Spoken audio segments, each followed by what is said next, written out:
Hey, Caitlin, who knows I'm famous? All right, welcome back to Trials Talk, live from Eugene, Oregon. I'm Chris Chavez, joined by Karen Lesowitz, Eric Jenkins, and our new distance running analyst to replace the one and only Kyle Merber. I think you're more than equipped to fill his shoes. It's the one and only Matthew Centrowitz. Oh, thank you. Give it up for Merber Matthew never got that kind of round of applause. Never. Oh, man. There we go. Oh, yeah, the streets are filling up over here. No, I'll be down later. Hey, I'll be down later. What a night in general. I mean, just like craziness. I don't even know where do we begin. I mean, do we have a preference of... I should begin with the first final.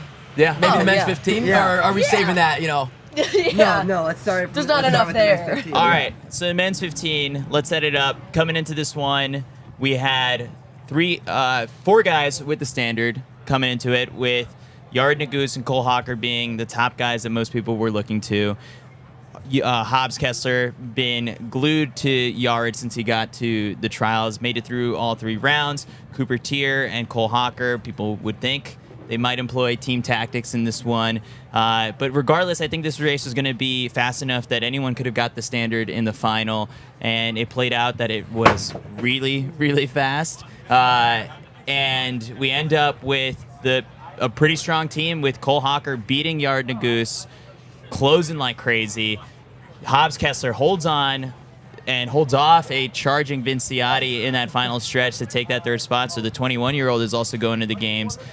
Pretty strong team, but the race unfolded pretty crazily. I guess we'll start with the main expert here. What did you make of it? Yeah, I think not to get too controversial here, but I think on paper that's probably the best team that we could have sent.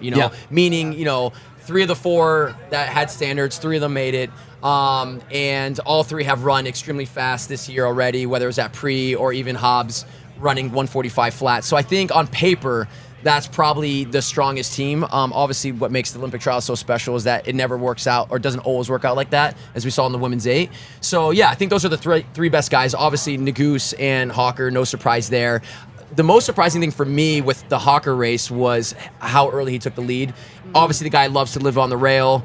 It was already fast. He is known for to be a kicker. So for him to make that move on the backstretch, I think showed just the kind of fitness he's in and the confidence that he's racing with. So I liked personally that both Nuguse and Cole Hocker both ran 334 in one of the rounds, and came back and still ran really fast because that's what's going to happen at Paris. We've seen the 1500 now.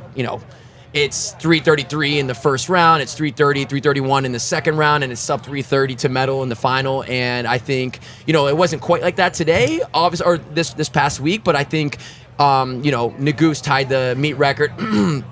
In the semi, that was my meet record, and then obviously they shattered it in the final. But yeah, those are some of the fastest races that we've ever seen in the men's 1500 prelims, and then obviously in the final was the fastest that we've ever seen, historically speaking. So yeah, coming into it afterwards, Hobbs was saying he expected that this race would probably be won in 330, 331. As someone who was kind of gearing up for these trials, was that something that was also kind of in the frame of your mind? Yeah, absolutely. I mean, especially going into this race and seeing the 334s in the first 2 rounds, I think we all knew it was going to be fast. I think, when you're as good as Nuguse and when you're good as Cole Hocker, it's one of those things that you can win it fast, you can win it slow, but when you win it fast, you really eliminate more than half that field. And, like we saw in the women's 8, right? Anything can happen. Weird shit happens. Yeah. And when you're as good as Nuguse, when you're as good as Cole, you're a 343 guy, Cole Hocker had an unbelievable outdoor season with PRs from 145 to 1258. It's one of those things that, listen, I'd rather lose, and get second than try to wait till 200 to go and then all of a sudden I go down, or some guys now become in the picture. These college guys are very sharp. So I think we all knew that it was going to be Nuguse to the lead. Maybe I thought that Cooper might be up there a little bit more, but I figured the second lap would slow down a little bit around exactly what he ran, would be about 156, 157. I think it was going to be 155, and then that gives enough for someone else to take it on. I thought Nuguse would slide back and do what he kind of did. Didn't think it would be Cole. And then the last 200 was going to be the team's already decided at that point. Eric? Yeah, I mean, I really don't think there are much surprises here. Maybe a bit with how fast they went, but yeah, I think everybody kind of predicted that Yared would hit the front, push it hard, push it from early out. You heard Kessler in that post race interview talking about everyone thought that Nuguse was just going to take it and sit on him for the ride. Again, like Matt said, I was surprised that Cole went on the backstretch. That backstretch at Hayward is known for being a little bit windy, and he's a guy that likes to sit and wait for as long as he possibly can, especially with it being such a fast race. I was a little bit surprised that he went as early as he did. He must have been feeling good. But other than that, no real big surprises. It was I'm glad that Kessler was able to hold on and finish third. I'm really happy for him. I am surprised that Cooper was so far down the field. He said he got bumped with 500 to go, and that he called this one super physical. I mean, this one, from the likes of it, I mean, there were semifinals that were, I think, a little bit crazier when it came to just people jockeying for position. Yeah, I mean, I didn't see. I mean, maybe it's the women's 8 still fresh in my mind, and I'm it didn't seem that physical out there. But yeah, and all those guys have been in physical races before. It didn't seem like it was that physical. Maybe it wasn't, and I just missed it a little bit. But all those guys have been in really physical races before. Yeah, question for you, Matt. I want to know, like, now we saw, right, Cole Hocker dominate. Like, we saw the last 150. I was up in the nosebleeds. I got a pretty good, bird's eye view of it. It was no question. I mean, I wish there was more of a question, but he dominated. Mm-hmm. Typically, it's been Yared in the conversation on the global scale with Josh and Jakob.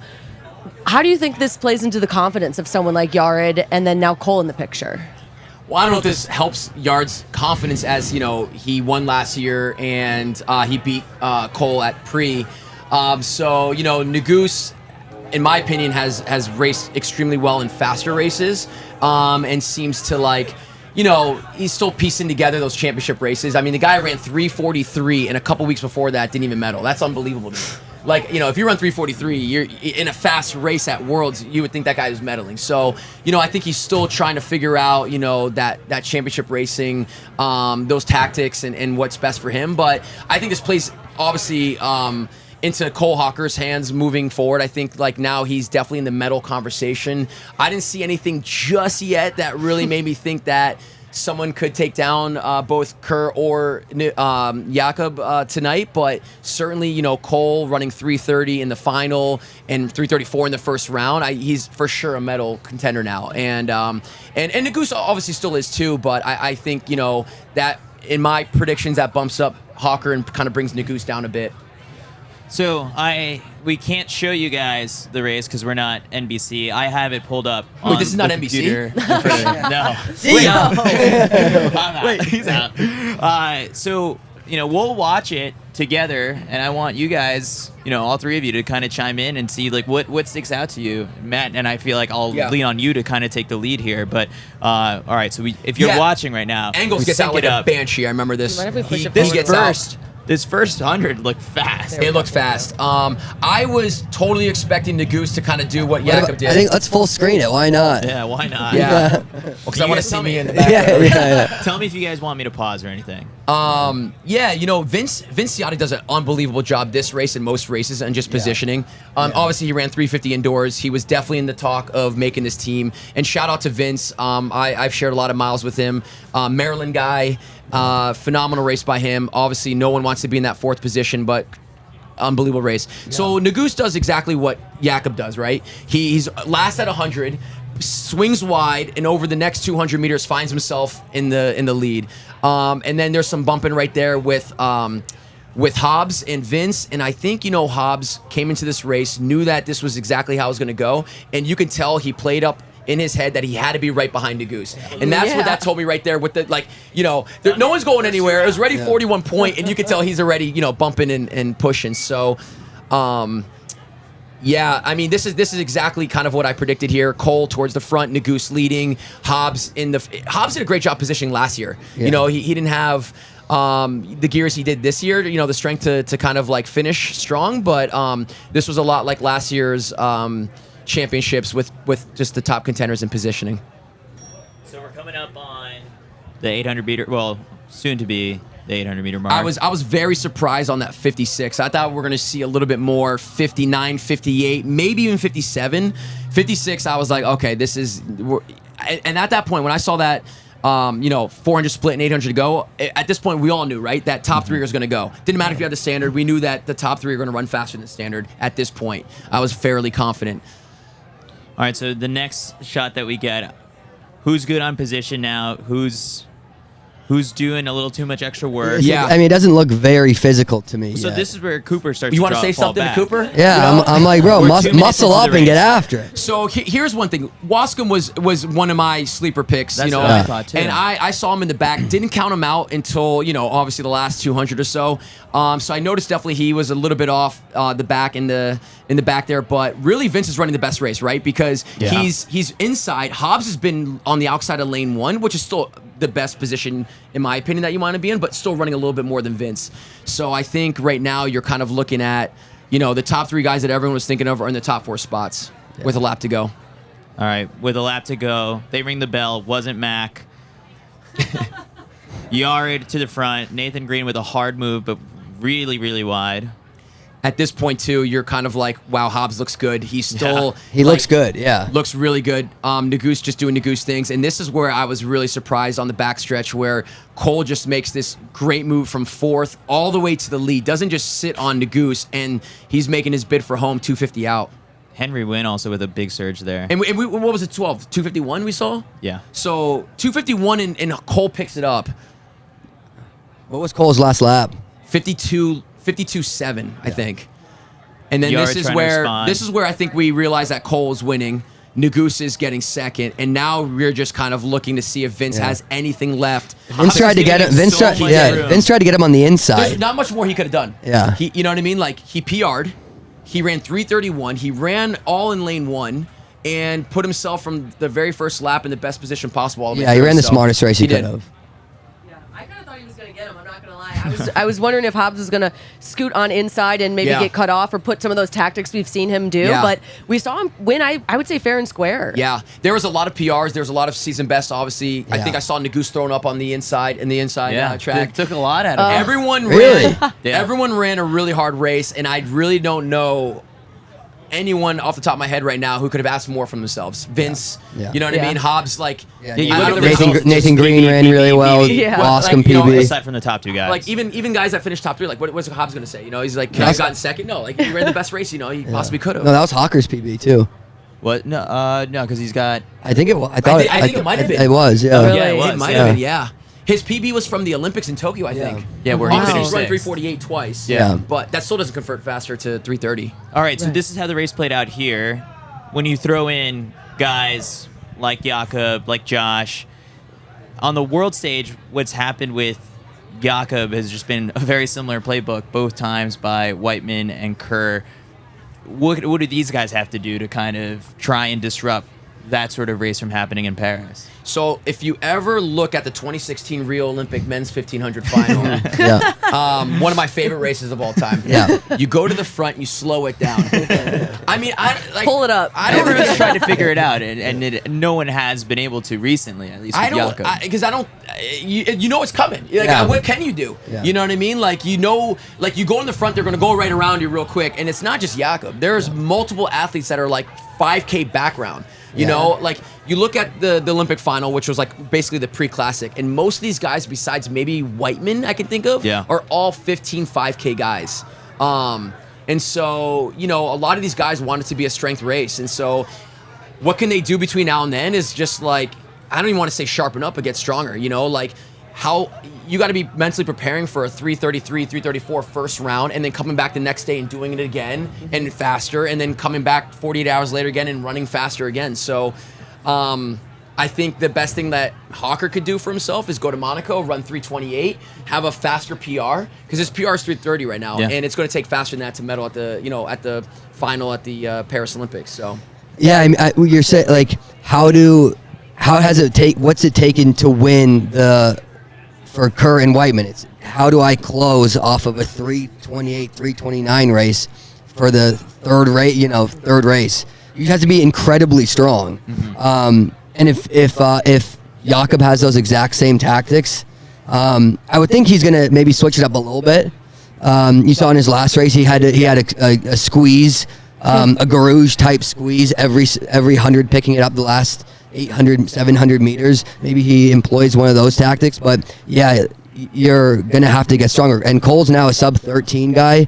He's clearly working on that. How much does that 5K fitness play into just sort of like a result like this? I mean, you're someone who also just kind of, you know, ran that really hard 5K at the Nike track. And, and what benefits did you reap from that?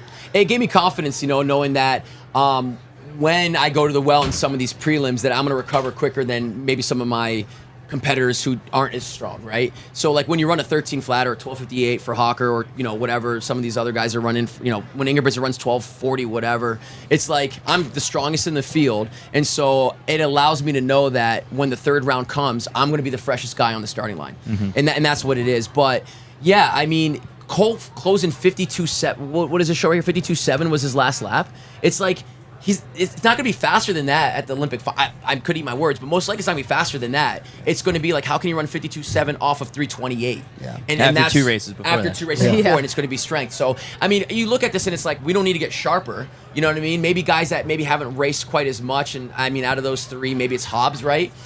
So maybe a few more races will like sharpen him up in a sense to have more race savviness. But other than that, it's like, we just got to start mentally putting the pieces together. I would say it bodes pretty well, though, because he did run a 3:34 in one of his previous rounds. So he is working his way there, and he has shown to perform really well in these finals. Like, yes, he hasn't medaled outdoors, but I think coming off of that indoor medal and showing that he can run 3:34 in the rounds previous to the final, like that has me excited for his chances in Paris. Look, I mean, Cole Hocker finished 6th at Tokyo. Yeah. Yes. He ran 3 PBs this year. He ran 1:45, he ran 12:58, and he just PR'd right here. So he's in better shape than he was 3 years ago, and that's all you can ask. And that should be enough excitement for him to go into Tokyo knowing he's in the best fitness of his life. And, he finished 6th 3 years ago. So, at the end of the day, we're all saying the same thing. He's definitely a medal threat, but, he's going to need a little bit extra. And until he runs 3:28, probably in Monaco, then I think he maybe becomes in the conversation of winning, right? Yeah. So I think it is interesting because it's like you have most of these guys. Cole's been the one who showed kind of the fitness over those 3 distances: 800, 1500, 5K. Yared similarly with the 5K indoors, 1500. I guess he hasn't ripped a fast one, but that mile at the pre-classic was also pretty strong. Yeah. And then when you look at Hobbs, another one, 800. We just haven't seen sort of that 5K from him just yet. So it's like you got to check at least like 2 of the 3 boxes in order to be in contention to make this team. Yeah, and the one thing, a huge Hobbs fan, let me just start with that. The one thing, though, that Hobbs will have a bit of a disadvantage is this is his first global outdoor championships. Right. And, not to say that in your first one you can't go and medal or, obviously make the final and mix it up with these guys, but it's going to be something he ain't never seen before. Yeah. And so, the world indoor field is totally different than what he's going to get Absolutely. outdoor. Absolutely. The world champion's not going to even be there. Yeah. I think he's in the steeple maybe. Yeah. I was waiting for someone to get that, so I had to go on with that. But anyways. All right. So anything else stand out as we look at these results? I mean, it's just like there's guys who walk away from this race happy. Like, yes, it is a little heartbreaking and it stings at the Olympic trials when you do finish 5th or 6th.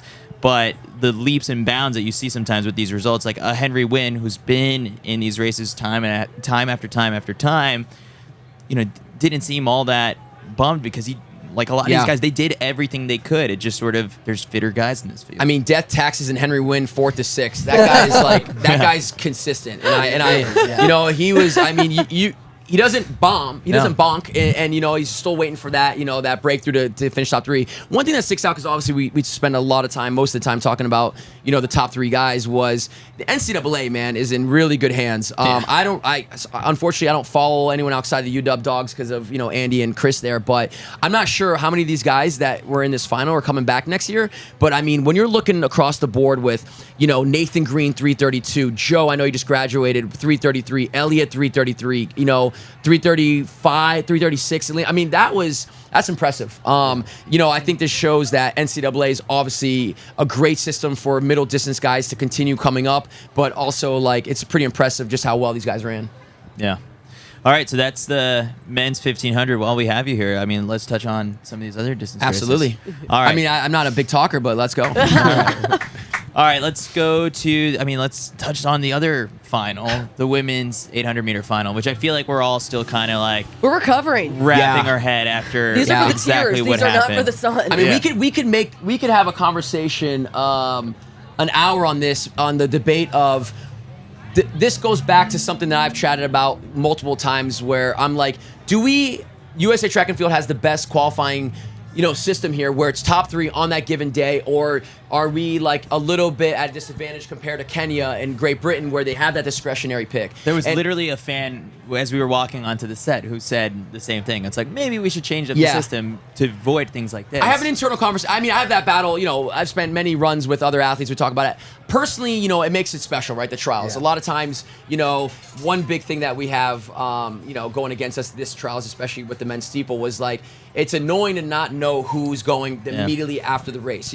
If we knowledgeable track fans and former athletes, track and field athletes, don't even know? How is people at home that have no background and experience in track and being like, oh, great, so, to BYU guys, well, they're not actually, let me explain here. So if this guy actually gets it, he's flying to Pennsylvania, and you're like, what? You kind of lost me. At what point did you figure out the ranking system this year with your own sort of case? Oh, you didn't? I didn't care about it. I made a decision middle of the season that I was going to come to the trials, and I was going to focus most of my energy on finishing top 3. And if I didn't have the standard, or it's not the standard, but if I didn't have the world ranking points and it wasn't fast enough and blah, blah, blah, so it be. I was fine with, walking away from track, middle fingers up to everyone. Second place, not going to Paris, knowing that damn well I should have gone to Paris. I could have lived with that. So, I think, this is just going to spark a conversation. Debate. Yeah. But so what are your thoughts? I think my thoughts is we keep it top 3. I mean, because the thing is, at the end of the day, right? You go to the Olympics, you go to the World Championships, and this stuff happens. You wake up with food poisoning. You wake up and you fall, and sometimes you don't get petitioned, or it's a final and it doesn't work your case. So I think, look, at the end of the day, USA wins the most gold medals and silver medals and bronze. We're doing something right, and then it becomes too political. So I think we keep it top 3, but it definitely sparks that debate up again. All right. So to set up the women's 800-meter final, I mean, this one, everyone's eligible to go to the Olympic Games. Through the rounds, we've just seen kind of various different race strategies try and play out. The one thing, I guess, like the big favorite everyone looked to was Athing Mu, and just how everyone in the field tends to sometimes just defer to her. And she goes to the front, and everyone behind her just kind of jockeys for position. Yep. And then we see just sort of like at what point does a thing really just turn it on? For sure. I mean, yes, but like before the gun goes off, I'm wondering to myself, we have the LSU gal who's been leading every single race. So is she just like, I know things in here, but like I'm doing my own thing. Well, I think like, she was just going to send it like, it didn't work out. Maybe people aren't waiting for a thing, right? Maybe they're waiting for Michaela. Well, I was going to say, I think the entire field was waiting for Michaela Rose to take the lead, and as soon as she didn't on the backstretch, everyone was going, "Oh no! Like, oh shoot, what are we doing now?" Because she's been so reliable to take the lead all year long. Every single race she's run this year, she's taken the lead from the gun, and totally different this time out. Yeah, we saw her though. I was gonna say, I think go through the 2. Was it like a 27? It was quick. Did she not take it, or did the group take it? I don't. It was 27 through the 200. That's what I thought we calculated or we saw, but we could. I don't know if we can pull it up. But can we also? I was curious about this because I noticed this before. Allie Wilson wins her heat, and it was faster than Raven's winning her heat. And she looked really well doing it. Why is she in lane 1? I don't know anything about the 800 in sense of how they seat it. That's it, yeah. In the sprints, in the 1, the 4, the 2, it's always, the top seat times and winning. If you win your heat, you get a better lane draw. How is she in 1? Yeah. Can anyone answer that? I can't answer that. It doesn't make any sense to me either because it's such a disadvantage to be on the inside there. And she got lucky because if you watch when we click it on the inside, she's stuck on the rail, and had she not somehow worked her way up about 150 in, she would have been the one with Sage getting caught into that mess. Yeah. And so it is a massive disadvantage, right? And so I'm just curious on, I thought that in my head before the gun went off, I was like, wait a minute, Allie Wilson looked really good in the semi, won her semi in like not the fastest time, but faster than Raven's time, and Raven was in lane 5. So I'm just thinking to myself, like, what's going on here? Like, why was she in lane 1? Made no sense. And to close the loop on Michaela Rose, it was just sort of like, we kept debating this like over the last couple of nights. It's like, would you still employ these tactics because she's done it time after time after time, and in the final of most of these, you have to. But it hasn't panned out. Like she's gotten beat at the NCAA final. But if she doesn't do it, maybe she loses by even more. Yeah. Yeah. So all right, let's see. For the viewers, you cue up the video, hit play. We're 10 seconds in. Yep. Well, now 12. So watch here on how lucky. Yeah. So about 150 in, and watch how lucky kind of Allie just slides up a little bit right here, because if she was back, like where, there it is. So at 27, right at the where 2 Sage minute. was, where she could have been, you know what I mean? If she got caught in, So it was What happened? Yeah, did Raven clip her in the back? Most cutting in a little bit, like to get in a position. Rewind that just one last time, and then hit maybe like slow it down. Yeah, let's go at like half speed. Oh, there you go. You can okay. That we works do too. half speed? We can do half speed here. Let's see. Nice. We're learning YouTube too. Yeah. There it is. that's Oh the no. quality. Go back. Playback. Playback speed. Go. Let's do it. There we Wow. Going real slow. go. 0.25. We might be here all day, though. You might need 0.5. yeah. Oh, no, that's good. That's good. me running an 800. 0.25. All right, so watch closely. Watch closely. A thing starts to cut in. Yeah. Oh, she looks like her knee/leg runs into Ravens.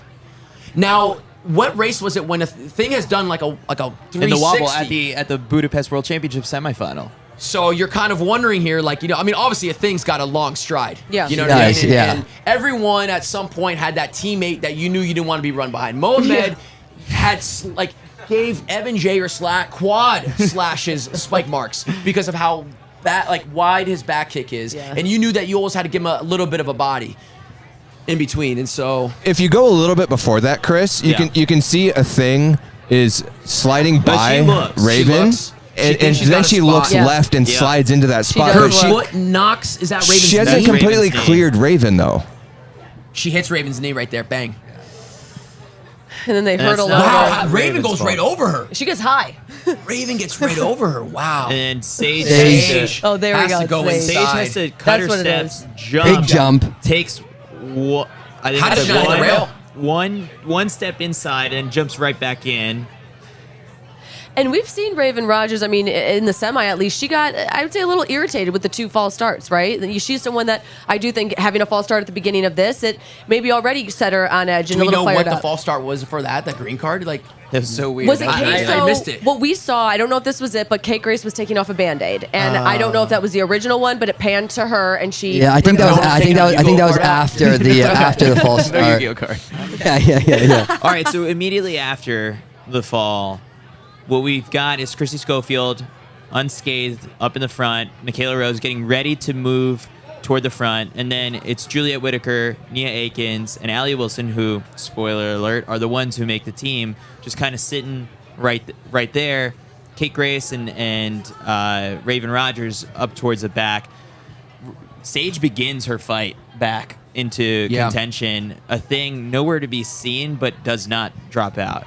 I mean, that just takes the wind out of your pipes, man. Yeah.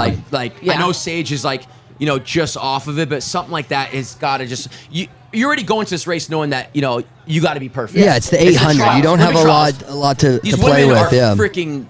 This is one of the deepest fields, Olympic trials fields in the world, and Yeah. there's no room for error. So something like that just has to be playing with your mind at this All point. right, so it was 57-79 as they hit the bell. Michaela's now in the lead. Yeah, even the women that didn't go down are it's still such an aggressive. exhausting Yeah. Hurtling adrenaline over dump Raven, to hurdle over to Yeah. take these steps. We said Definitely. there was one woman in front who just maybe was the only one who didn't know what Right. happened. Yeah, it was Chrissy Right. Schofield, I think, Yeah, toward the yeah. front. Who They heard the crowd and they probably just took off Yeah. if they were I mean, smart. in general, yeah, exactly, right. exactly. Like the Yeah. top contender just falls, and Perfect. another one gets almost taken out. look up- You gotta Yeah, go. thank God. And then I guess for Sage, to close that gap, hit the bell at 57, 58, and then just to claw her way back. I mean, this is a valiant fight. Yeah. All right, so let's talk about the Nia Akins move, because as we're watching trying the comeback, that's what you lose sight of. Mm-hmm. So Right Nia about Akins 200. move with 200 to go. And it was a strong move, definitive. I mean, I think she kind of put it away already with 150 to go, you would say. Honestly, makes you wonder, even if a thing hadn't gone down, could Nia have Right. taken her down? All right, and so then behind that, it looks like Nia Akins. It's a fight for the collegians right now. Clear. Yeah. Michaela safe and spot. Juliet. What did you make of, Allie's close? Because, she just had it. She did. I mean, like I said, she looked great in the semi. I mean, she took the lead with 500 to go. Juliet was obviously another Maryland, prodigy, and she's been a family friend and someone I've been obviously following her career closely, so I was very happy for her. And I think she ran it perfectly. Kind of looking at almost like Vince's race. She was in the right place at the right time. She made all the right moves. Wasn't out in lane 2, and super happy for her. Yeah. Yeah. Just fewer bodies ahead of Totally. you. And it works out. These top 3 were away. Michaela kind of. Not many races where you see Michaela fight back. Once she kind of gets past, she's kind of just holding on. So I think top 3 was kind of decided with 50 to go. Yeah. And What was the winning time? 157. Yeah, And then 157. the other two were 158. Yeah. 158.4. So really fast. Very fast. Yeah. And almost, I mean, we saw Athing Mu, you know, I don't want to say give up at the end, but I would say she just, I think, accepted what was the reality. I mean, what else can you do in that position? You know, where does she go from there, and where can she go from here? I don't imagine this is something that can be protested in any way. I mean, that fall, she would have had to have like a 153 effort to like, you know, to run 157, 158. And so. Yeah. So with a thing, it gets interesting because, like, if we were, you know, British, then, like, it would have been Nia and Juliet on the team. And then that third spot, maybe we were just like, all right, I think's our best shot at a gold medal. Juliet got third. Yeah, no, it'd be Nia and Ali. And Ali. Yeah. So then it would be Juliet's spot at risk for someone Chris is already trying to politic with the. Here we go. I mean, so Merber put this in my head right before we left after the meet, was thinking, does Athing now get bumped into the 1500? Yeah. But can she? This if she happened hasn't in the declared? past. This has happened in the past. Really? I guess Put her in. Adam Goucher in the 10K. He didn't have a 2008. Yeah, no, I guess like this is where it gets interesting because what was it? Rule 8 says like this wasn't Rule 8. I'm talking about 2008 Olympic trials. Yeah, Rule 8 is if you won a 2008. medal for the United States, you can just like enter this meet. But I think that's only in your medal- respective event. That's true. yeah. Well, she's won a medal. Yeah, okay. so I think if you So that's not the rule. But then I think the Let's Run guys are talking about there's this one crazy rule where you can go like petition to rerun a race, but I don't think that has any standing here. There's 'cause no shot. We watched. There's no shot to there's rerun no a to race. rerun a race, yeah, no. Yeah, but shot. then also we just rewatched it and it was a thing's own fault. If the fall happened in the first 100, do they start it over? I think so. They should have. Yeah. Oh, yeah. In the first one, I think 100. they have to. There's been races where they haven't, Yeah. but Olympic trials, you would think that they would have been on, like, you know, on watch for something like that. The and then 200 bang, meter yeah. marks too far. 200 It's too meters too far. far, for sure. For sure, yeah. It's a quarter of the race. Oh, jinx. Yeah. That's quick math, guys. That was- Jinx, you are an olipop. All right, there you go. Oh. And then watching it, you know, at first, like, you know, we didn't know who like caused the fall, and you know, and when you rewatch it, and again, just from what we saw, it looked like kind of a thing, you know, had cut in a bit, you know, earlier. So I don't know what, you know, they're gonna see there that's gonna change anything around at this point. Well, so they're definitely going to put her in the 15. If Rule 8. If Rule 8 is it still in place? No, because Rule 8 is only only her her- event. Yeah. She didn't. Are you listening, Aaron? And I think like maybe if she would have won last year, Nikki ended up beating a thing. So like I don't think that there's a rule out there that the defending We'll see. champ gets put in. But Listen, you they just never make know. Olympic schedules based off of stars. Yeah. The only reason That's why the true. 15's first is because Ingebrigtsen wants to do the 15 5K double. Yeah. You know, 15's always like the marquee event and last, and this year they switch around. So Yeah. listen, Rule 8, Rule Schmate. I'm telling you, man, we'll see. We'll see. But you know, Strap in. You know who is coming back is Sage. Sage is declared and entered in the 1500. In the 15, Oh, what does wow. she run this year? What's her got a season best? time? Probably from indoors or something, like Okay. from a mile conversion or something. Okay.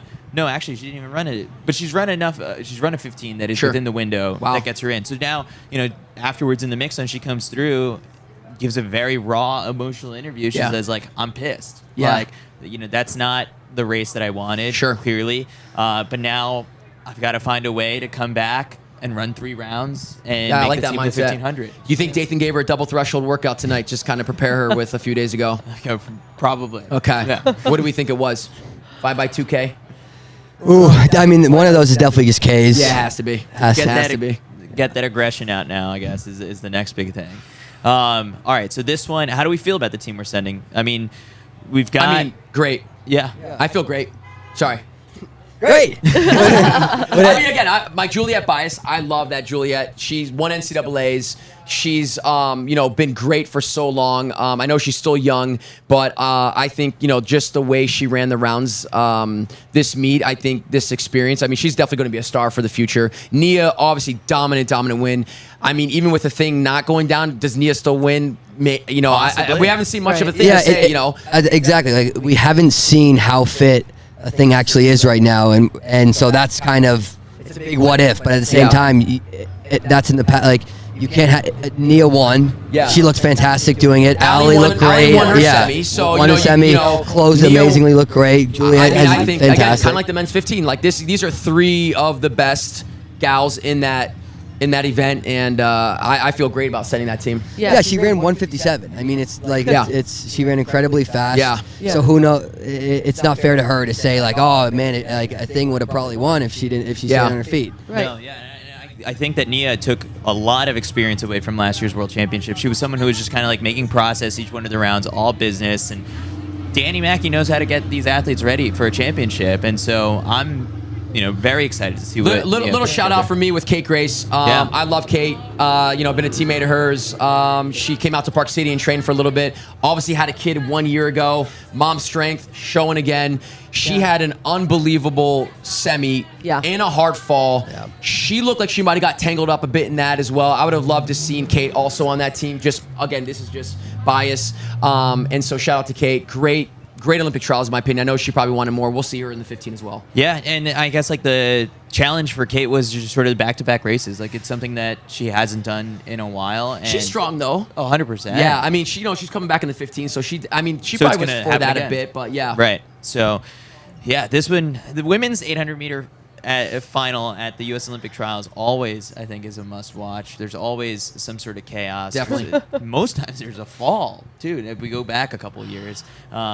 Has anyone recovered, like, heroically from a fall like that? Brandon Martinez, 2016. When she wow, that's fell. right, yeah. And Great then job, in the Chris. 800. That was quick. Yeah. Came You back. guys set that up. You guys were talking about this He before. pulled that out with Rule 8. He's kind of filed away the Rolodex. Yeah, so I think, Sage is looking for her Brandon Martinez moment. And so it's not impossible. Oh, sorry. So you're saying she recovered and made the event. I thought you meant within In that the race. fall. Yeah. So I misunderstood you. What was your- I I think think you- coming back and making another team. Yes. Right? Okay. Yeah, So yeah.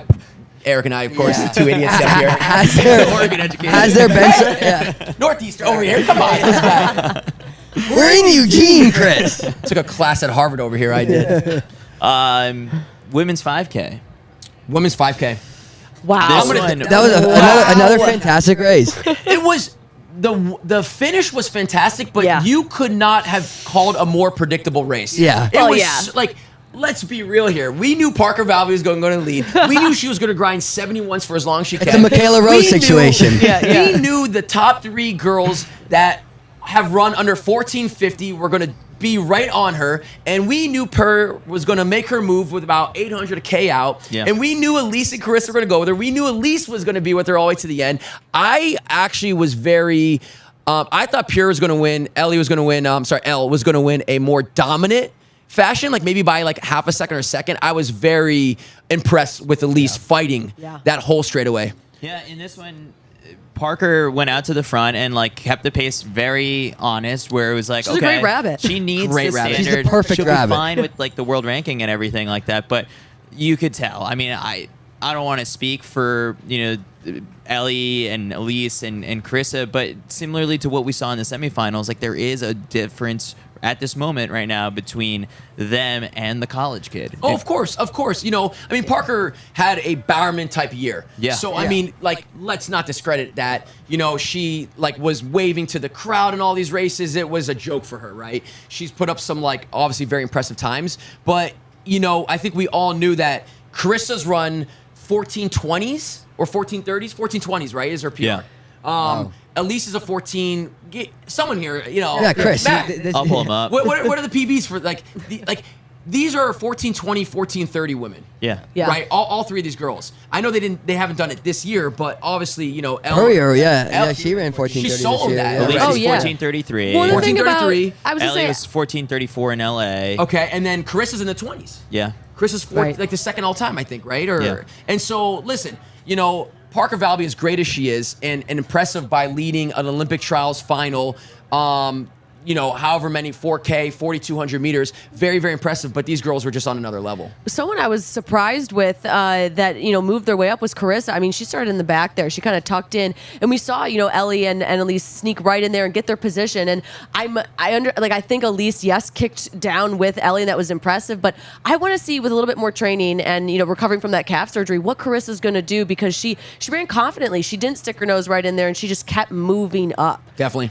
I mean, Karissa, as soon as we already passed it, but when the pack went around Parker, right? Actually, we're coming up on it right now. Karissa couldn't get around Parker fast enough. I mean, you can see they get tangled up right here. Yeah. Karissa knew that these girls were going to go, and Karissa's run 4 flat. Before Karissa ran 14:48. 2 weeks ago at the Portland. Karissa's in good shape, and that's given all the things and setbacks that she's had this year and lack of racing. She's going to make tremendous strides over the next 4 or 5 weeks of more training. I totally agree. And even if you don't think that you've got it in you to beat the 2 women ahead of you, like you're just hoping at this point, like it builds enough of a gap. For sure.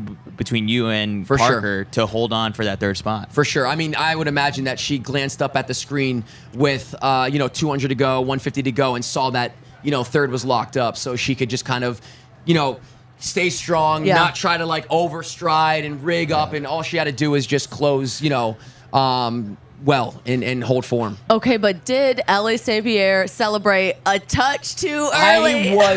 I think the celebration kind of like propelled her forward. I don't know. Get the torso. Or I said her arms just, they don't know what else to do. That's what she does when she crosses. She knows she's right. It's not like she doesn't know that Karissa is right on her, and that she's like, it's she had to have known. No, she did that. She did. Elise, you mean? Elise, yeah. Elise knew that. Oh no, Ellie knew that Elise was still on her, and it wasn't like she was just like celebrating, and all of a sudden it's like, oh, I didn't even know she was right there. It's like she knows she's got it. Yeah, she felt her. I mean, the crowd was going bonkers. Like that someone was probably. Elise was coming up on her, and you can see that Ellie like sliding out like subconsciously to kind of block to push her wide a bit. Let's talk about that for a second. If those two were racing for 3rd and 4th. Does that maneuver that she pulled there? Does that's getting petitioned? Yeah. No doubt, it's getting petitioned. But is that actually if it costs someone a team? Absolutely. I don't think it's you fight it. That wasn't enough. What she did wasn't enough. Max says no. You say yes. You say no. I say maybe. I mean, I'm not saying that it would get the person DQ'd, but like for what is it, $100 he has to pay in cash? Let me just say, these are two.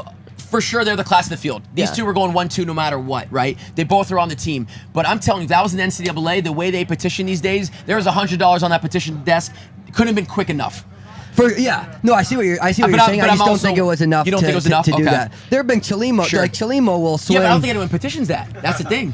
Oh, I know Chalimo. Oh, yeah. That's a Chalimo move. Yeah. That's a Chalimo. That's a Chalimo move. Yeah. She went full Chalimo. He saw that and he goes, God damn, that's a good move. Yeah, he's like, no, he's yelling to do it. Yeah. Swing wide. Chalimo it. I mean, this is the strongest team that we knew we could field, I think, coming into it. Yeah. I mean, just by season best, right? Yeah. Like, the only 3 that have broken 1450, correct? Yep. So, I'm happy for Elise. I know she probably had some, she changed coaches like middle of the year, like 2 coaches within a year. Yeah. I mean, that's tough. She obviously had some setbacks because she didn't race indoors. She didn't race early outdoors. I was really pumped for Elise because, I think Elise is just a, amazing athlete. Yeah. Obviously someone that should be contending for medals for the U.S. And it showed today just like how hard she fought. I was very happy for. It's such a good sign for like that medal conversation, because if Ellie is someone who a lot of people were throwing in there because of just how World Indoors went, where she beat Gudovsky, definitely. Now we got 2. I mean, their PRs are 1420s and 1430s. Yeah. I mean, they're definitely. I mean, they're in right the conversation. Yeah. Well, and Elise said right before Prefontaine Classic, she said she had a hiccup and she had to, had to adjust, and thankfully it didn't take her out for too long. But we are not seeing a full Elise Cranny right now. She is a lot more in the tank, and I would say we're saying a pretty good full Elle St. Pierre. So it does lead into a nice narrative leading up into the games. Elle's in incredible form. Is Elise also doing the 15? Yeah. She is, okay. Well, it's like, I guess we'll find out and see if just like this is a big emotional come. I mean, like she's got days. I think like she'll be fine and to try and come back. I would think this would be just a great confidence boost, and totally. she hasn't raced as much as she's wanted to. Absolutely. So I would imagine she would want to and get more race experience and keep building on this. I had this thought just like the other day when Fred Curley made like the 100-meter team, that it's just sort of like, oh, like this is a huge undertaking to come to the trials and try and make this team. That like this is where you have to kind of like schedule one peak for, but ultimately you exert yourself to your limit here so that you buy yourself the extra couple of weeks between this and the Olympic Games, where it's sort of like, if we're not getting Elise Cranny at 100% just quite yet, like the next couple of weeks are crucial where we can get back to that 14-20 20s Sure. in fitness. So, no, I'm particularly excited for what all three of these women have in store over the next couple of weeks. Well, to do a quick shout out, we mentioned Kate Grace as a mom. We had another mom in here, Rachel Smith, who stuck her nose in it. That was Dude, Rachel was very impressive. Yeah. I mean, she committed early on, like Emily Enfield. They got on. They knew Parker was going to like grind, some 70s, some 71s and 72s, and I thought Rachel looked great in the prelims. Obviously, I also was rooting for her as well. We kind of came up around the same time. She's a bit younger, but I loved her race. She put it all out there. Shout out to her for sure. Yeah, she went for it and just came up a little bit short. It was a fast race, and I think she's just lacking a little bit of fitness right now. So, how do we see sort of like this group, I guess, bouncing back for the 10K? Because I guess like Karissa's entered in the 10K. This just kind of proves like I'm ready to kind of slot her in in one of those three spots. Wayne is going all in on the 10K. I think like she's ready to try and put on a performance very similar to like Emily Sis in 2021, where just beat up on the field as much as you can. And that third spot is just wide open, and I've gone on enough tangents about just sort of like that's going to come down to world ranking, I think, and crunching the numbers. Can it go faster than 31:40, which I think is like the magic number right now? But some of these women who were in here, I have to look at the list to see like who is entered back in Parker Valby? Yeah. No, it comes out to Parker. Yeah, but as we know, from what I thought we learned through the collegiate, sphere, they don't get as many points, and so that's tougher for her maybe on world ranking to make it if she doesn't get that standard. I mean, she missed the standard by 0.1, right? In this, but in the 10, in the standard, in the 10, she's a little bit 30-40. off. Yeah. I think the standard is 30-40, So- right? And she's run just under 50. So she must have got a lot of points for running that at least, right? Yeah, no. So that Okay. Brian Clay performance is at number 1 for Parker right now. Right. It's the Okay. second performance that she needs to be quicker, and it could have been NCAA's, but this is a good It will showing. be here. It will be. It has to be here. It will be here. Yeah, it will be here. I mean, I think let's say she's going to do what she's going to do. She's going to go out and run, from the front and grind that pace down because that's what's best for her. No different than Jakob and what Nuguse did. It's like this is the world we live in now. It's Parker Valby's world. Yeah. Well, I think Going to your for the point front. about why switch it up? Like it could go worse. You can't She take ran a great gamble. race. Yeah. Parker ran a great race. I mean, finishing 4th, 14:51. She ran a PB, and she lost to 3 athletes who have 20, maybe even 30-second faster PBs than her. She's, there's nothing to hang your head about. Exactly. And she led literally like 10 laps, 11 laps. I mean, that's impressive for a college athlete. Well, here's the question though: do we think there's a chance she goes? These 3 other athletes ahead of her are entered in doubled events. Well, so Wait, did she go where in the 10? If she could, let's say, Ellie decides to just focus on the 15, maybe. Ellie's Did the 15 go first? No. After all these declarations, like Ellie's in the 15 and she's gonna throw down there. Elise is in the 15. She's not in the 10. So the only person that Parker has to worry ahead of her is Karissa, who beat her here today. Are you talking about the 5? I'm talking about if they decide to not do 2 events, the 3 girls She's in front of her on the wondering 5K. Oh. No, I think at this point They're all going to do the 5. they're all going to. The schedule in Paris allows for the 15 5K double, and if both Elise and Ellie pull it off, then I mean, like they should do it. I think they're all also going to. Oh yeah, I think they All 3. absolutely should do it. Right. These 3 will keep this event So her in their best pocket. chance is this 10K. Yeah. I thought it was that way anyways coming in here. Yeah. I thought Yeah. so too, but there could have been the decision to go all in on the 10K and just run on fresher legs. But after seeing this, like you After just have seeing to this, applaud the performance. You have to applaud it, but also after seeing this, I think she's just that good that she can rebound and be fine. It's not going to take too much out of her. Yeah. I think it's agree. like, look, like if she didn't do these 5Ks, she runs essentially the same time in the 10K. I think that's what we're talking about here. Yeah. I mean, Yeah. she's doubled enough throughout her collegiate season. She's run Look at the so many indoors. laps Yeah. this year. Yeah, I mean, I think she's going to be just fine come the 10K and still give herself just as good of a shot had she not done the 5. How many days of rest now does she have before the 10K? I mean, at this point, I think, let's see, where was it?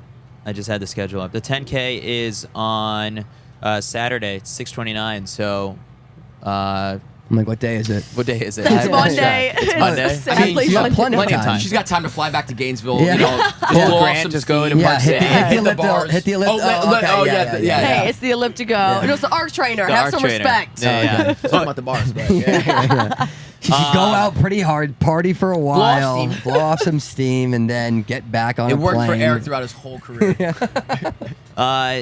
Do we have anything on the women's heptathlon 800 aside from just like the fact that Anna Hall, super impressive, coming back from knee surgery, dominated. Shari Hawkins, like also with like an incredible performance to secure her spot on the Olympic team. These races are always just really fun to watch. Absolutely. After I mean, everything that there's they've a gone point in that race where I thought she was running too flat. Yeah, PR no, I maybe saw- I think that 203. too. She went through in 57, right? Or something. I mean, you know, they're 20. I mean, they were as fast as the women's 8 final. Yeah. 27 through the 2. Yeah. And they all stayed on their feet. And so, and And she given didn't after all have those and she events, didn't have a huge gap. There was someone who finished pretty She was short on behind someone. her. Well, does anyone know that, her sister, I'm forgetting her name, it was Zendaya's stunt double in Challengers. Oh, yeah, that is She a was fun like, fact. I gotta top that. And so that's, I think, what her motivation was the last 100. To get to go to Big the Zendaya Olympics. fan. Yeah, I knew huge. you would be. Exactly. yeah. All right, so that was, I mean, Anna Hall. Men's 4. Men's 4. All right, you want to give us Yeah. some Well, takes on I men's mean, 4? you know, I You're on for the whole show now. not to knock on this, but you know, I think Wait, do we you're want to taking sub Caitlin in? All right, yeah. Why don't you sub in? Come Never on mind, in. never mind, Come my on bad. in. Let's go. my bad. you're my- on, you're oh, on. I'm so okay. Yeah, yeah. no, you're still here. All right, men's 4. I'm going to pull up the results. I'm just gonna Come bring on up in, Maryland we'll one sub more you in. time. Oh, yeah. Bolus, Maryland. Maryland just whole- crab yeah, cakes, a whole- football, and Olympic A gold medals. whole lot of Maryland talk right now. I love it. I'm from I'm the sorry that DMV, Maryland. I'm so- just sorry sorry. Marylanders are No. just crushing it. Yeah. I know, right? I'm crushing it. I Oh, was you're from born- Maryland too? I was born in DC and now I live back in Capitol Heights with my cousin. I was born and raised in Maryland. Let's go. Are you serious? Yeah. Where? Born in Beltsville, and I lived in Annapolis. I grew up in Annapolis. My auntie used to live in Annapolis. Now I don't know where she live at. So. Oh, I mean, She's somewhere though. I hey, don't know. once you've been in Annapolis, that's good enough for me. So today's sprint final, Caitlin, and we're going to give like you've been, hooting and hollering on the pod every I night. know, but it's today- like 10 o'clock. It's time for bed. I don't got no more All our screaming at voices me. are a little bit tired. Mom's starting to go a little raspy I'll keep too. going. Yeah, that's why we brought you in. He You're over here fresh. talking about how he don't like to talk. He been yapping for like the past 2 hours. Well, if you believe that, I mean, that's your first mistake. All right, this one, there was a lot of really strong contenders in it. The Quincy, a lot of people were talking about was Quincy Wilson. So They held him Quincy longer Hall- in the mixed zone than any other athlete that Oh, walked up through there. yeah, Quincy Hall was like, all right, I'm the Quincy everyone should be talking about. Runs There can only be one. 44-17 for a personal best. Wins in dominant fashion over the world champion from 2 years ago, Michael Norman. And then your friend Chris Bailey ends up in that third spot. All right. Okay, let me tell you. So I'm scrolling on Twitter today, and I see my little brother Brandon on there talking about some Chris Bailey about to make it to the Olympics. I said, you better tell us something, Brandon. But Loki, I already have my picks, but I'm like, nah, Chris Bailey is definitely at least making a relay pool. So that's what the least is gonna be, right? But let me tell you, when Chris Bailey crossed that line, I thought I said, Brandon, Bookie, you called it. So as Chris said, shout out Ice. I don't know if y'all know nothing about Ice, but if you black, you know. Shout out Ice. Okay, wait, I can't Eric do that. knows. Don't come I'm get like me. Ice Spice. No, not Ice Spice. Like the Alphas, the Greek Alphas. Yeah, I know. I just don't know They those Ice. fraternities. Yeah. Shout out Ice. Shout out. Okay. Shout out Ice. Anyway, shout out Ice. Because your boy Brandon called it, and now Chris is going to the Olympics, and it was so crazy because when we was in the stands, Mateo was like sitting in front of me, and after Chris had crossed the line, he was like, "I'm not even surprised he made the team. I actually thought he was gonna make the team." So I'm like eavesdropping. He's like, after that boy ran 44 indoors, he said he already knew what it was, and that's exactly what happened. He came out here, and now he's an Olympian with a PR. Shout out. Wow. And can't nobody tell him nothing. So. All right. And then Michael Norman, who was ahead of him, like he put in a hard charge in this race. Caitlin, what were you watching? Okay, so here's my thing. So first of all, Bryce absolutely took it out. And I think once people realized that Bryce was taking it out, then I think Michael and everybody else was like, oh shit, like we gotta go. Like if we want to make this team, like we can't sit and kick like we've been doing. Like all of us are gonna have to like find and dig something like at the 200. So I think Mike was like, all right, cool. I know Bryce had it, but now I'm about to take control of this race. And so as they were moving through like that last 150, Michael Norman was really hitting the gas and like doing his best. But honestly, I'm sorry, Mike, if you listen to this, I didn't have him in my top 3 because when he was talking to you, he was talking about how he was injured. He said he was injured. Yeah, so but you saw the prelims, you saw the semis. I mean, I know that, but I'm like, okay, if you was injured as like you talking about like on video, then like I mean, that's crazy. I'm not giving you no pressure to like maybe make you don't the have him team. before the meet starts, but certainly after the semi, that'd be crazy not to have him in the top 3. Look, he said he was hurt, so I'm like, okay, you hurt. Like I'm gonna put you in a relay pool, but like the rest of them, in the relay pool. Oh my God, y'all not about to get me. I can't have the Americans dissing me too. But it was just like, okay, cool. Like I'm really glad to see that Michael was like really able to push through that. And honestly, I think Kendall like having her PR and like doing what she did the day before is like really what boosted him to come out here and make this team for real. Yeah.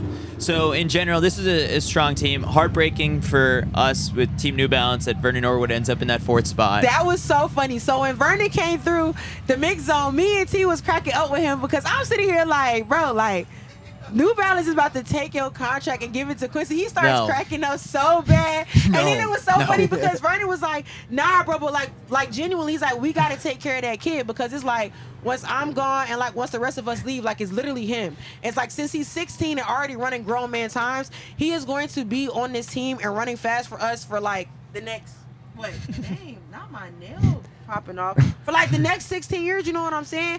And so like Vernon like really cares about this kid. I think the rest of them do too, but I do think it's really funny. And then Vernon was like, and we being real, by the time he get his contract, it's probably gonna be way more than what Vernon makes right now. But just know, Vernon really cares about him. I think the rest of the old heads do too. And Quincy Wilson really is the future. Yeah. Hold on. Let me ask you a question then, because you kind of bring up a good topic. Clearly, you know, everyone was tuning in on this 400, including myself, because of the younger Quincy. Yeah. You know what I mean? Like, how many times you get a 16-year-old, you know, towing the line with all of these, you know, I mean, we're not even talking a week event either. You know, we're talking 1908 and 1976. We're talking guys that, you know, are not just making these teams and making finals, but they're medaling and winning. And so everyone was tuning to the TVs. He got the loudest ovation, you know. So loud. So loud. And so let me ask you this then. So, you know, you see this in the WNBA with Caitlin Clark, like a lot of the girls. Caitlin Clark elevated the NBA, WNBA, and a lot of girls are hating that, whatever. Do you think most of this field hates that he's getting more publicity and, you know, people are talking about taking it? Are they loving that he's boosting this event? Genuinely, like, no. Like, when all of them came through, like, all of them was chilling. Like, first of all, Michael Norman don't look like any type of person that hate on nobody. Like, he looks like he literally, like, gives golden retriever. Like, all he gonna do is sit here, smile, and run fast. Right. Then Quincy, like, I mean, it's like Quincy low-key got like a resting like B face. So like sometimes when I see him, I'd be scared to like say something because I'm like, what if he think I'm crazy? He was but, all like, smiles today. I know, but like when I saw him smile, I was like, well, no, like he's actually so nice. And so honestly, I don't think he got an issue with it either. And like I said, Vernon was literally just like, Sure. bro, like we have to take care of this kid. And like he was literally down there cracking jokes, smiling. Nice. Like Vernon wasn't even mad. Like I'm sure that he would have loved to get into the top 3, but he wasn't pissed about it. And so that's good. I think at the end of the day, like all of them understand that like if they don't like protect this kid, then like it's up for USA. Because when we think about, you know, the depth of the guys and the women that we have and like getting on that podium, it has been very difficult for us 4 years. Michael Norman has been our main person, but you know, he's had some ups and downs over like the past couple of years. So if they suddenly decide to turn on him, which I doubt that they will, then like you're messing up America's medal chances of like making podiums at the Olympics and at World Championships. So I really doubt that they'll switch on him. That's at all. good. I mean, to be fair, like I knew that very early on in the race. It got out really aggressive, and Quincy was in the back. And yeah, I saw that it as was well. such a valiant, just sort of run by the 16-year-old that I knew that the guys ahead of him were going to be super talented, and I realistically was like, for him to make the team individually, would have been a super tall the third time in a row. Yeah, it's just like nonstop PRs. But like even one day still, and like 344s in 3 days, like who the hell is doing that? No Not high a school single kid person. is doing that. Well, he did. And he did. Quincy Wilson is And the then, first. so I think like the interesting part was like my attention in this race shifted very quickly from like, all right, the guys in the front, they're gonna be good. And then I was like, can Quincy beat 3 guys?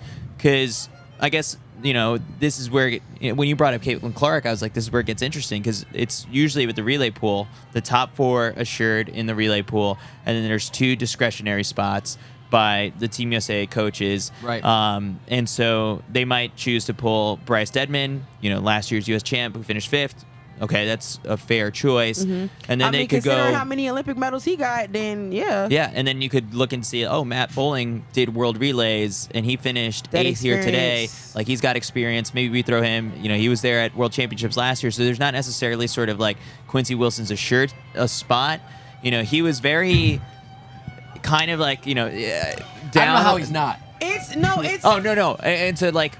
When you brought up Caitlin Clark, it's just sort of there was that debate when this Team USA leaving Caitlin Clark off the team, massive marketing miss by them. But here's the thing though, like as somebody who likes sports, like I really mess with Caitlin heavy, but as somebody who's learning more about basketball, we can't just be throwing people on teams just because they're very popular, because there's a lot of track and field athletes that are popular that aren't fast. Obviously this is not the case, but I think it's a really weird line to cross when you're like, and that's where I was going to close out the thought. It's like I don't think that Quincy Wilson would be the popular pick.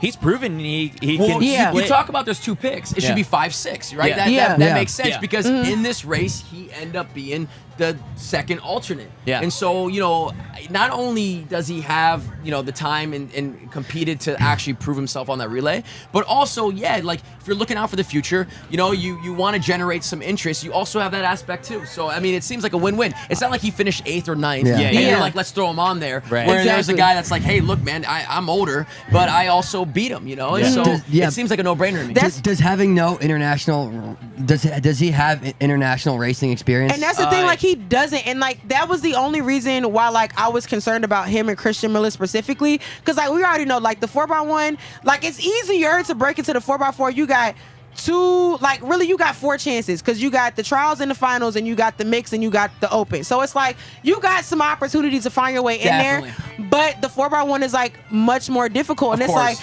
Christian Miller probably has the world record for most sub 10 races for an 18-year-old, and it's I would love to see him on a relay, but is it gonna happen for an event that's so technical that already is stacked with Fred, Noah, and the rest of them? And it's similar here because Quincy does have a better chance, but it's you do have Bryce Deadman, who is an Olympic champion, who is a world champion. All of that stuff is under his belt already. Yeah, I'm not necessarily saying that Quincy Wilson should be put on the team and you see him in the final.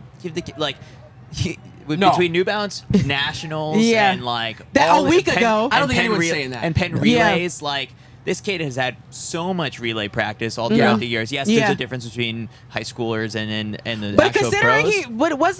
Did he run his 44 split against college kids though? Am I making that up? Just against top Jamaicans. Okay, okay. I mean, look, he should be on the prelims. Yes, 100%. On the 4x4, and then you put the top 4 on the final. I mean, part where you do get nervous. You're getting too here's deep. Here's the thing. And that's enough experience. Even if worst 100%. case scenario, he can only crank out a 45 by Paris, that.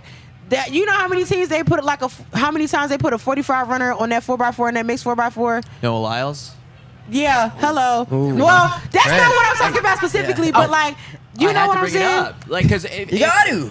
Hold on, if this were ESPN, Quincy Wilson or Noah Lyles gets on that 4x4 team. That's all they're debating for a week. It would be if track was that big, it's who do you put, Quincy Wilson or Noah Lyles on the 4x4? And it's there's Quincy's already you running flip a faster. coin. Yeah. So.